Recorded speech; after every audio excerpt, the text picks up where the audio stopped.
আমাদের China Canton ফেয়ারের কাজ নেওয়া শুরু করেছি। কাজ শুরু হবে ফেব্রুয়ারি থেকে। অনেকগুলো পাসপোর্ট চলে এসেছে।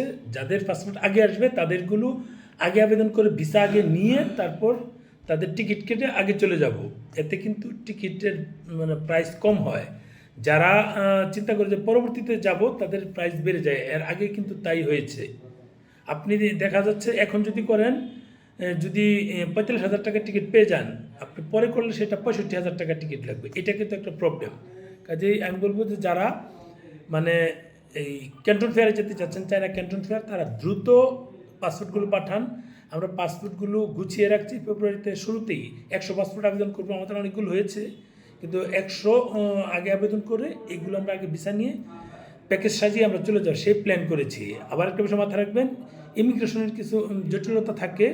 শুরু থেকে কিন্তু ঝামেলা কম থাকে, এবং আমরা যেভাবে নেই আল্লাহর রহমতে গতবার কোনো ঝামেলা হয়নি। আশা করি এবারও ঝামেলা হবে না। ইমিগ্রেশন নিজেকে করতে হয়, কিন্তু সেখানে কিছু টেকনিক আছে, সেগুলো আমরা প্রয়োগ করি। আশা করি সামনেও ওই টেকনিক প্রয়োগ করলে আমাদের কোনো ঝামেলা হবে না। নিজেকেই করতে হবে, বাট সেটা কিন্তু যদি সতর্ক থাকি তাহলে ভালো।